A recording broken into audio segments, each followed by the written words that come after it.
शिव कुमार सिंह, प्रवक्ता समाजशास्त्र, Shri Vishwanath inter college Kalan Sultanpur. बच्चों, आज हम इस वीडियो में परिवार तथा नातेदारी के विषय में अध्ययन करेंगे।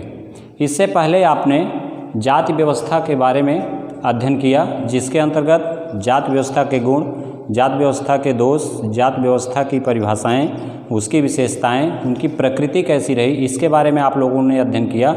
लेकिन आज हम परिवार और नातेदारी के बारे में अध्ययन करेंगे। तो उसको हम सोचते हैं, ये परिवार आखिर है क्या चीज़। परिवार किसी भी समाज की संरचना को समझने के लिए परिवार को एक बुनियादी इकाई के रूप में देखा जाता है। परिवार के आधार पर किसी समाज के पारस्परिक संबंधों और उनके व्यवहारों के तरीक़ों से हम समझ सकते हैं कि निरंतरता को बनाए रखने में परिवार की भूमिका सबसे अधिक रहती है। इसका मतलब हम कह सकते हैं कि परिवार ही एक वो कड़ी है जो समाज और संस्कृति की निरंतरता को बनाए रखने के लिए प्रयत्नशील रहती है। यहाँ तक कि वो बच्चे के समाजीकरण करने में भी परिवार अपनी प्रमुख भूमिका निभाता है, क्योंकि परिवार के अभाव में बच्चे का सर्वांगीण विकास नहीं हो सकता है। बच्चा जब जन्म लेता है तो वह एक बुद्धिहीन रहता है, पशुवत रहता है, लेकिन जैसे जैसे वो परिवार में बढ़ता है, परिवार में उसका जैसे जैसे पालन पोषण होता है, वैसे वैसे उसका समाजीकरण की प्रक्रिया भी आरंभ हो जाती है। तो हम कह सकते हैं कि परिवार ही वह प्रथम इकाई है, या परिवार ही वो प्रथम पाठशाला है जो किसी बच्चे के समाजीकरण को करने में उसकी भूमिका को निभाता है, या परिवार अपनी उपयोगिता को सिद्ध करता है।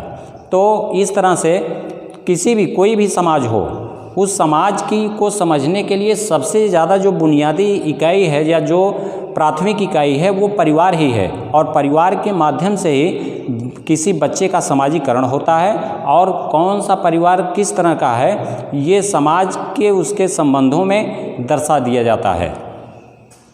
तो आइए हम देखते हैं कि परिवार का अर्थ क्या है, यानी कि परिवार क्या है, परिवार का अर्थ और उसकी परिभाषा। परिवार का अर्थ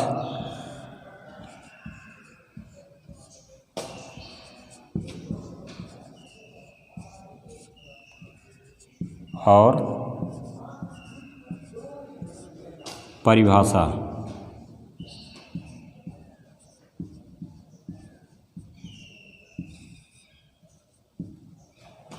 परिवार का अर्थ और परिभाषा।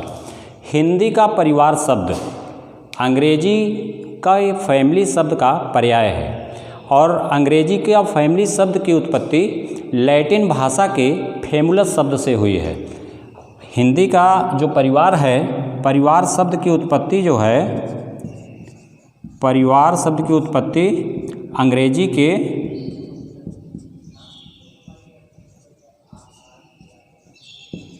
फैमिली शब्द से हुई है। फैमिली शब्द से हुई है, और फैमिली जो शब्द है, अंग्रेजी का ये जो फैमिली शब्द है, वह लैटिन भाषा के फेमुलस शब्द से बनी है। फैमिली शब्द जो है, यह लैटिन भाषा के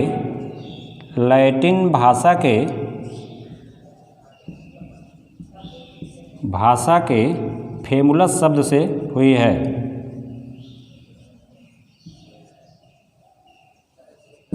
फेमुलस शब्द से हुई है, जिसका तात्पर्य है माता पिता, उनकी संतानें और दास तथा नौकरों के समूह से हम समझ सकते हैं। लेकिन समाजशास्त्रीय अर्थ में परिवार का बहुत ही व्यापक बृहद स्वरूप सामने नज़र आता है, जो हम उनकी परिभाषाओं के माध्यम से समझ सकते हैं। सबसे पहली परिभाषा जो समाज परिवार के बारे में आती है, वह है मैकाइवर और पेज के अनुसार। मैकाइवर एवं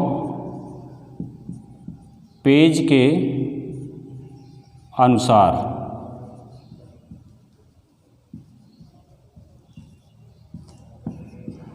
मैकाइवर एवं पेज के अनुसार परिवार, इन्होंने कहा, मैकाइवर और पेज ने कहा कि परिवार पर्याप्त निश्चित यौन संबंधों द्वारा परिभाषित एक ऐसा समूह है जो बच्चों के जनन और उनके पालन पोषण की व्यवस्था करता है। कहने का मतलब कि परिवार वह संस्था है, परिवार वह एक सामाजिक संस्था है जो बच्चों का प्रजनन भी करता है, जनन भी करता है, जन्म भी देने का कार्य करता है और साथ ही साथ उनके पालन पोषण की व्यवस्था भी करता है।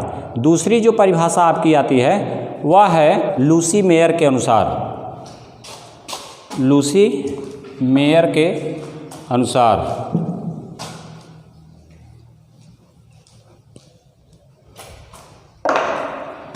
दूसरी जो परिभाषा है वह है लूसी मेयर के अनुसार।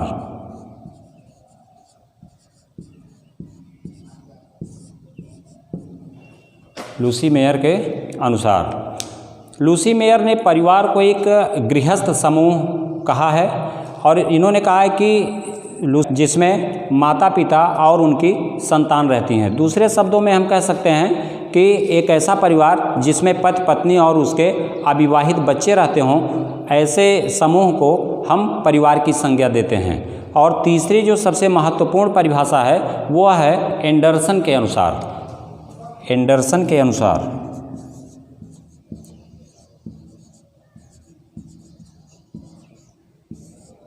एंडरसन के अनुसार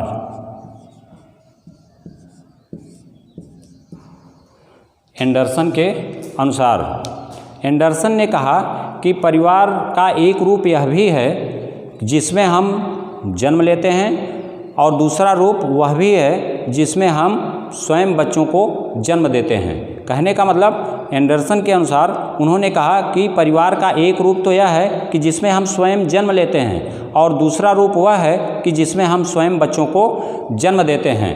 तो ये जो सारी स्थितियां हैं, ये जो परिवार की परिभाषा है, यह निश्चित रूप से व्यक्ति के या परिवार को प्रदर्शित करने के लिए या परिभाषित करने के लिए पर्याप्त है। तो आपने ये जो तीन परिभाषा, एक मैकाइवर की, दूसरा लूसी मेयर की और तीसरा एंडरसन की जो परिभाषा आपने देखा, वो सारे लोगों की परिभाषा भिन्न भिन्न जरूर है, लेकिन परिवार की जो मौलिक इकाई है, परिवार की जो प्रारंभिक कड़ी है, उसको दर्शाने का काम इन सभी विद्वानों ने किया है। अब आता है हमारा, ये तो हो गया आपका परिवार का अर्थ और परिवार की परिभाषा। अब जो दूसरी चीज़ आती है वो आती है कि हमारा परिवार कितने प्रकार का होता है। परिवार के प्रकार, अगली जो पॉइंट आपकी आएगी वो है परिवार के प्रकार।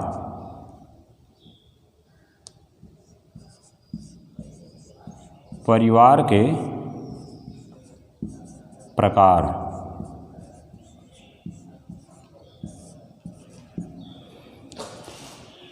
परिवार के प्रकार में आप देखेंगे परिवार प्रमुख रूप से दो प्रकार के होते हैं, एक संयुक्त परिवार होता है और दूसरा एकाकी परिवार होता है। तो ये जो दो तरह के परिवार होते हैं इनकी प्रकृति भी भिन्न भिन्न है। अब आप पहली पॉइंट देखेंगे कि संयुक्त परिवार किसे कहते हैं। पहली पॉइंट आपकी है कि संयुक्त परिवार। परिवार के प्रकार में पहला है संयुक्त परिवार और दूसरा है एकाकी परिवार।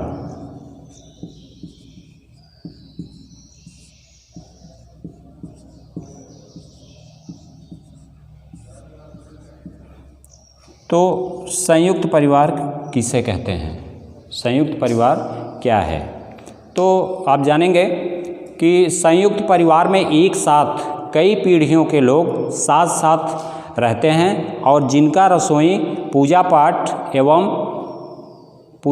एवं संपत्ति सामूहिक होती है, उसे संयुक्त परिवार कहते हैं। कहने का मतलब एक ऐसा परिवार जिसमें कई पीढ़ियों के लोग, जिसमें दादा दादी, चाचा चाची, भाई बहन इत्यादि लोग एक साथ रहते हों और सारे लोगों की संपत्ति व्यक्तिगत न होकर के सामूहिक होती हो, ऐसे परिवार को संयुक्त परिवार हम कह सकते हैं। दूसरा जो आपका नंबर आता है एकाकी परिवार। एकाकी परिवार संयुक्त परिवार का एक अलग रूप है। क्योंकि एकाकी परिवार से स्पष्ट हो जाता है कि एक ऐसा परिवार जिसमें पति पत्नी और उसके अविवाहित बच्चे रहते हों, ऐसे परिवार को एकाकी परिवार कहते हैं। तो अभी आपने देखा कि संयुक्त परिवार और एकाकी परिवार किसे कहते हैं। संयुक्त परिवार क्या है कि संयुक्त परिवार में एक पीढ़ी, कई पीढ़ियों के लोग एक साथ रहते हैं, जिनमें आपके दादा दादी, चाचा चाची, भाई बहन इत्यादि ये लोग शामिल होते हैं। और दूसरा आपने देखा कि एकाकी परिवार किसे कहते हैं, तो एकाकी परिवार में पति पत्नी और उनके अविवाहित बच्चे शामिल होते हैं। तो ये है परिवार के दो मुख्य रूप। और एक दूसरी चीज़ आपको ये भी बताते चलें कि परिवार का एक रूप और भी है, सत्ता के आधार पर परिवार। सत्ता के आधार पर दो प्रकार के परिवार पाए जाते हैं, एक मातृसत्तात्मक परिवार और दूसरा पितृसत्तात्मक परिवार। ये पहला है आपका मातृसत्तात्मक परिवार,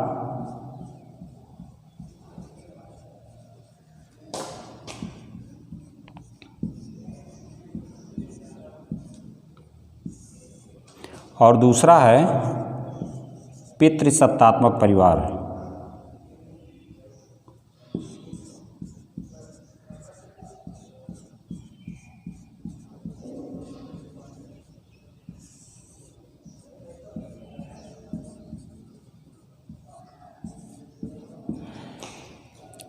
पहला है मातृसत्तात्मक परिवार और दूसरा है पितृसत्तात्मक परिवार। जैसा कि नाम से ही स्पष्ट है कि मातृसत्तात्मक परिवार एक ऐसा परिवार जिसकी सत्ता माता के यानी कि स्त्री के हाथों में रहती है, और उसके मृत्यु के उपरांत वो अगली पीढ़ी यानी उसकी पुत्री के रूप में फिर वो अगली पीढ़ी में हस्तांतरित हो जाता है। कि मतलब इस पीढ़ी में अगर माँ का मतलब वर्चस्व है या माँ के अनुसार वो परिवार का पालन पोषण हो रहा है, तो अगली पीढ़ी में उसकी पुत्री को वो अपने आप कन्वर्ट हो जाता है कि अगली पीढ़ी में उस परिवार की जो मालकिन होगी या उस परिवार की जो मुखिया होगी वो कोई ना कोई स्त्री ही होगी, वो उसकी पुत्री होगी।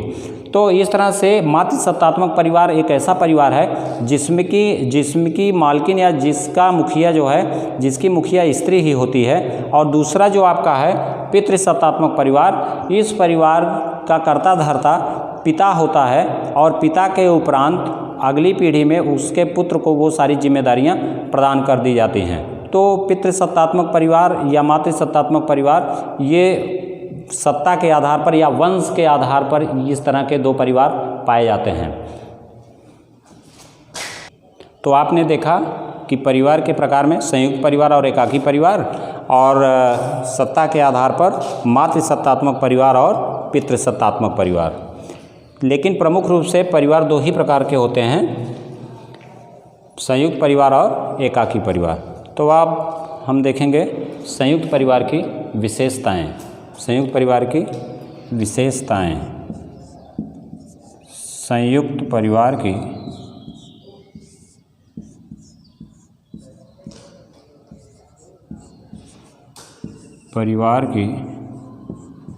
विशेषताएं।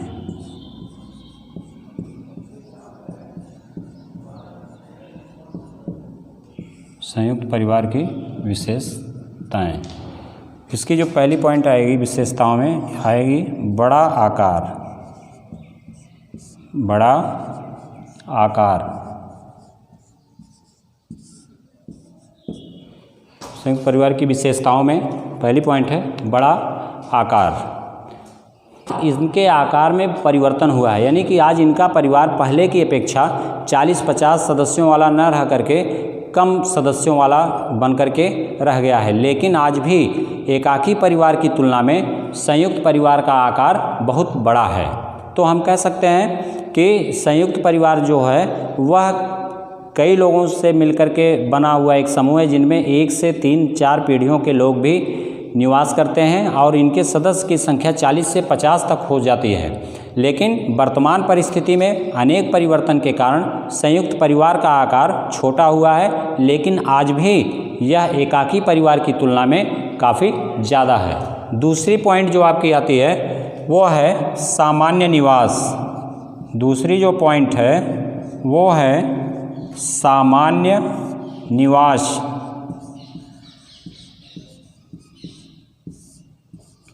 सामान्य निवास। हम उसी परिवार को एक संयुक्त परिवार कह सकते हैं या मान सकते हैं, जिसके सारे सदस्य मिलकर एक ही घर में रहते हों। आज संयुक्त परिवार में अनेक परिवर्तन हुए हैं हो जाने के कारण, लेकिन शादी विवाह के अवसर पर या अनेक त्योहारों के अवसर पर या किसी के मृत हो जाने पर सारे लोग आज भी संयुक्त परिवार की तरह एकत्रित होकर के एक ही घर में रहते हैं और एक दूसरे का सहयोग करते हैं। तीसरी जो पॉइंट आपकी आती है वह है सामान्य रसोई। तीसरी जो पॉइंट है वह है सामान्य रसोई।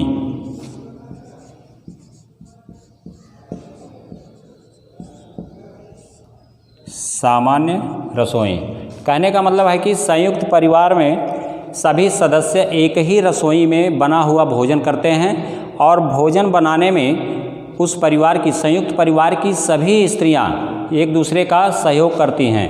यद्यपि रसोई का संचालन परिवार की मुखिया की पत्नी या वयोवृद्ध महिला के द्वारा किया जाता है, तो इस तरह से हम देखेंगे कि सामान्य रसोई में सारे लोगों का भोजन एक ही जगह बनता है और सारे लोग मिलकर के भोजन बनाने में एक दूसरे का सहयोग करते हैं। लेकिन जो परिवार की जो मुखिया होते हैं, उनकी जो पत्नी होती है या घर की जो वयोवृद्ध महिला होती है, उसका विशेष रोल रहता है कि रसोई के घर में और सारी चीज़ों की व्यवस्था उपलब्ध कराती है वो वयोवृद्ध महिला। और जो आपकी चौथी पॉइंट है वह है संयुक्त संपत्ति। चौथी पॉइंट है वह है संयुक्त संपत्ति।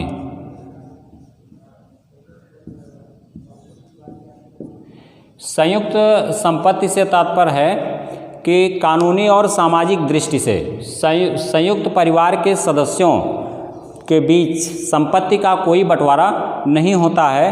परिवार के मुखिया द्वारा सभी सदस्यों या परिवार के सभी सदस्यों का ध्यान रखा जाता है और साथ ही साथ जो सारे लोगों के द्वारा अर्जित करके धन लाया जाता है वह एक सामूहिक कोष में रखा जाता है, जिसके कारण जब भी कोई आवश्यकता पड़ती है परिवार में किसी भी सदस्य के लिए, तो वह परिवार का मुखिया उस सामूहिक कोष का उसके लिए प्रयोग कर सकता है। तो हम कह सकते हैं कि जो संयुक्त परिवार की संपत्ति होती है वह किसी एक की व्यक्तिगत न होकर के पूरे परिवार की होती है या पूरे समूह की होती है, क्योंकि उसमें सारे लोगों का योगदान रहता है। परिवार में कहीं कोई कमा के दे रहा है, कोई खेती करके दे रहा है, तो अनेक प्रकार के जो लोग रहते हैं संयुक्त परिवार में, तो वह जो धनार्जन करते हैं तो ला करके जब परिवार के मुखिया को देते हैं, तो परिवार का जो मुखिया होता है उस पैसे को एक सामूहिक कोष में रखता है और आवश्यकता पड़ने पर उस पैसे का खर्च वो करता है। पांचवी जो पॉइंट आपकी आती है, पहले चौथी पॉइंट आपने देखा कि संयुक्त संपत्ति होती है, और जो पांचवी पॉइंट आपका है वह है कर्ता की प्रधानता। पांचवी पॉइंट है कर्ता की प्रधानता।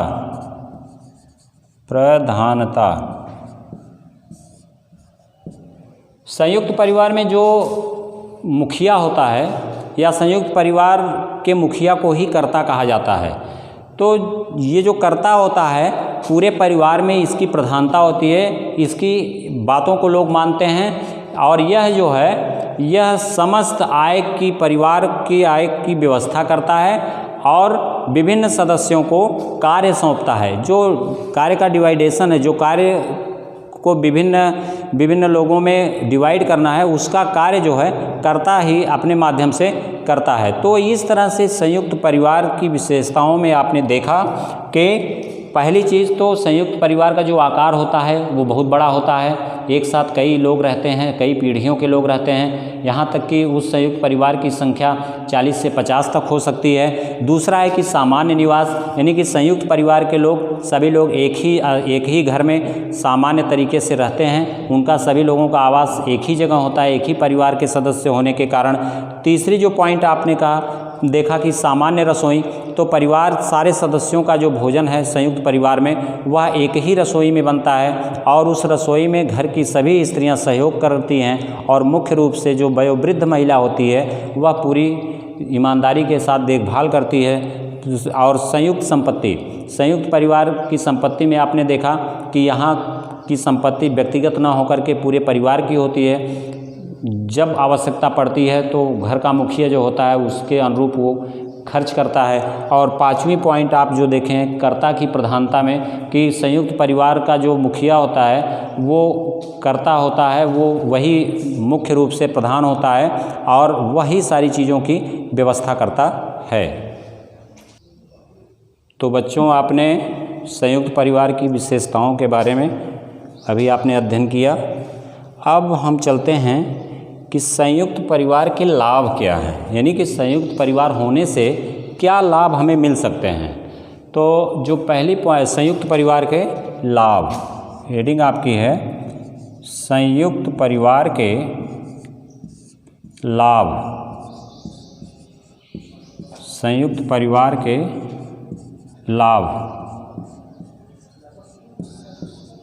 संयुक्त परिवार के लाभ में पहली पॉइंट है सुरक्षा और स्वास्थ्य। सुरक्षा और स्वास्थ्य।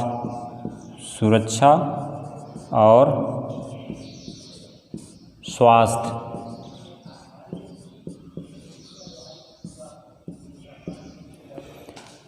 संयुक्त परिवार में सुरक्षा और स्वास्थ्य का ध्यान रखा जाता है। सभी व्यक्ति एक दूसरे के लिए जागरूक रहते हैं। सुरक्षा की भावना रहती है।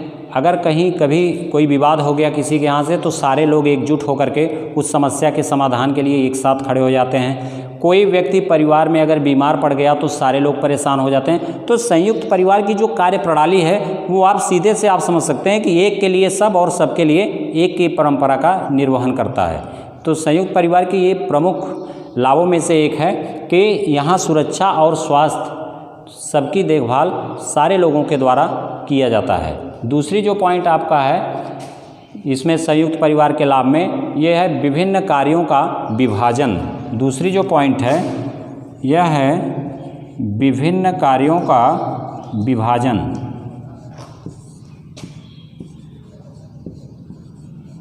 विभिन्न कार्यों का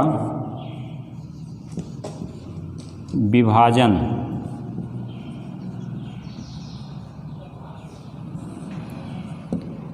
संयुक्त परिवार में सारे सदस्यों के कार्य डिवाइड कर दिए जाते हैं, बांट दिए जाते हैं। ऐसा नहीं है कि सारे लोग मिलकर एक ही कार्य को अंजाम देते हैं, एक ही कार्य को करते हैं, नहीं, सारे लोगों के अलग अलग कार्य दे दिए जाते हैं। जैसे कोई बालक है तो वो पढ़ने का कार्य करता है, कोई गृहस्थी व्यक्ति है तो वह गृहस्थ देखता है, खेतीबाड़ी का काम देखता है, कोई सामाजिक स्तर को डील करता है, कोई कहीं डील करता है। तो आप देखेंगे कि संयुक्त परिवार में कार्यों का जो विभाजन होता है वो सभी लोगों के बीच में कर दिया जाता है।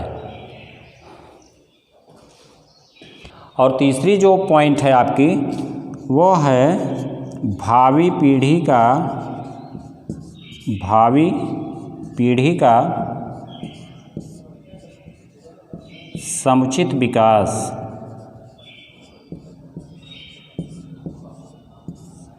समुचित विकास।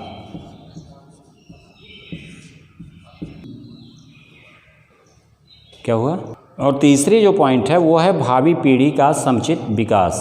तो कहने का मतलब जो बच्चे हैं, भावी पीढ़ी कौन है? जो बच्चे हैं हमारे, तो उन बच्चों के लिए अच्छी शिक्षा की सुविधा उपलब्ध हो, उनके सर्वांगीण विकास के लिए क्या क्या किया जा सकता है, उनको सामाजिक स्तर प्रदान करना, इन सारी चीज़ों का जो है विशेष रूप से ध्यान दिया जाता है और जिससे हमारी जो भावी पीढ़ी है उसका समुचित विकास हो सके। तो इस तरह से आपने संयुक्त परिवार के लाभ के बारे में देखा। इनमें सुरक्षा और स्वास्थ्य की भावना होती है, विभिन्न कार्यों का विभाजन कर दिया जाता है जिससे कार्य करने में लोगों को आसानी रहे। तो और तीसरी चीज़ है भावी पीढ़ी का समुचित विकास, किस तरह से आगामी पीढ़ी का विकास हो सके इसके बारे में मनन चिंतन और उसके प्रति सजग रहने का कार्य किया जाता है संयुक्त। अब अभी आपने देखा कि संयुक्त परिवार के लाभ। अब आप देखेंगे संयुक्त परिवार के दोष क्या क्या हैं। संयुक्त परिवार के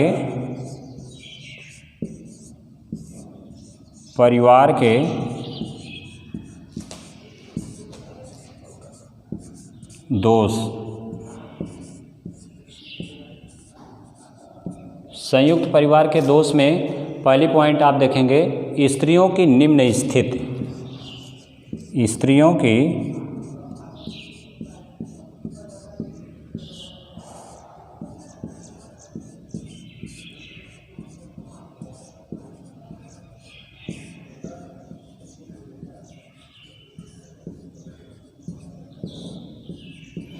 संयुक्त परिवार में स्त्रियों की जो स्थिति होती है वह निम्न होती है, क्योंकि संयुक्त जो परिवार होता है वह पुरुष प्रधान होने के नाते स्त्रियों की इच्छाओं का सम्मान नहीं किया जाता है, उनकी शिक्षा दीक्षा उस तरह से नहीं हो पाती है, उनको समाज में वो अधिकार नहीं मिल पाते हैं जो उनको मिलना चाहिए। संयुक्त परिवार की स्त्रियों को बाहर निकलने की अनुमति नहीं प्रदान की जाती है, तो इस नाते संयुक्त परिवार में स्त्रियों की जो स्थिति होती है वह निम्न स्तर की होती है या एकदम से निचले स्तर की होती है। दूसरी जो पॉइंट है वह है गतिशीलता में कमी। गतिशीलता में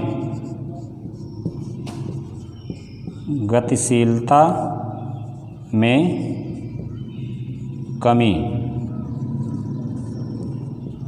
दूसरा जो दोष है संयुक्त परिवार का, उनमें गतिशीलता की कमी पाई जाती है, क्योंकि अक्सर देखा जाता है कि परिवार में कुछ लोग तो बड़ी कठिन परिश्रम से काम तो करते हैं, लेकिन कुछ लोग उतने ही अकर्मण्य या निष्क्रिय हो जाते हैं, आलसी हो जाते हैं, सोचते हैं कि 2 लोग कमा रहे हैं, चलो हम बैठ के ही खाते हैं। तो ये जो स्थिति है, इसके परिणाम स्वरूप जो संयुक्त परिवार है उसमें गतिशीलता की कमी आ जाती है। और तीसरी जो पॉइंट है वह है मानसिक कुंठा। तीसरी जो पॉइंट है वह है मानसिक कुंठा।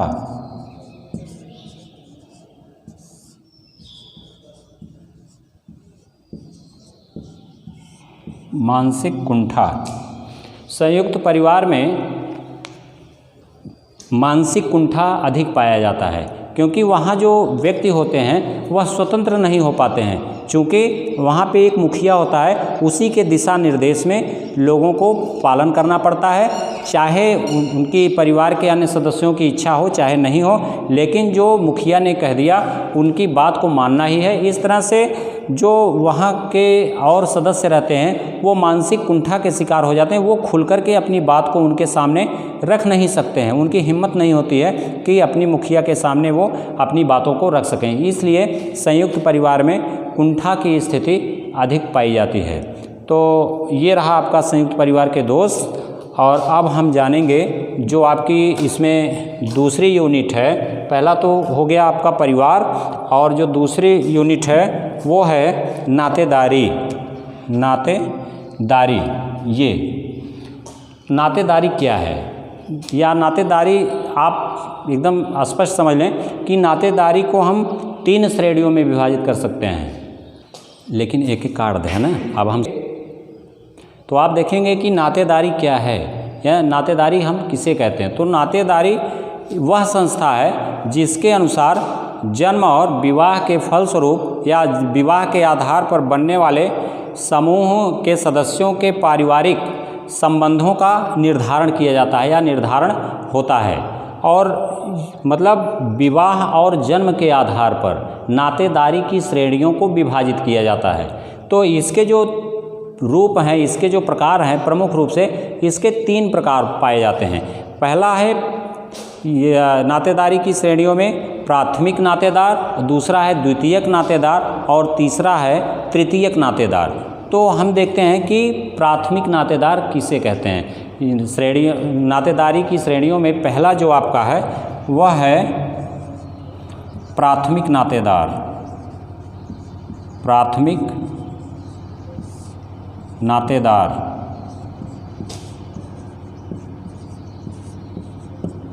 प्राथमिक नातेदार क्या है कि जिन व्यक्तियों के बीच रक्त या विवाह का प्रत्यक्ष संबंध पाया जाता है वो हमारे प्राथमिक नातेदार होते हैं, या वो परस्पर रूप से प्राथमिक नातेदार होते हैं। जैसे पिता का पुत्र से, यानी कि पिता के द्वारा पुत्र की उत्पत्ति होने के कारण पुत्र और पिता के बीच में वो प्राथमिक नातेदार की श्रेणी आएगी। माता और पुत्र के बीच में प्राथमिक नातेदार की श्रेणी आएगी। वैसे भाई भाई बहन बहन या बहन भाई या पति पत्नी, ये जो है प्राथमिक नातेदार की श्रेणी में आएंगे। और दूसरा जो आपका है द्वितीयक नातेदार, द्वितीयक नातेदार। ये द्वितीयक नातेदार क्या होता है कि जो व्यक्ति हमारे प्राथमिक नातेदार के प्राथमिक नातेदार हैं, जो व्यक्ति हमारे प्राथमिक नातेदार के प्राथमिक नातेदार हैं, वो हमारे द्वितीयक नातेदार होंगे।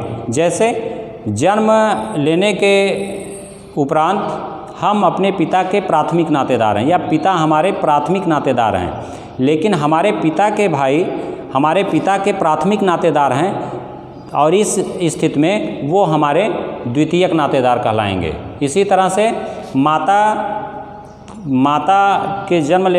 से जन्म लेने के उपरांत माता हमारी प्राथमिक नातेदार हुई और मामा मौसा मामी ये सब हमारे द्वितीयक नातेदार हुए।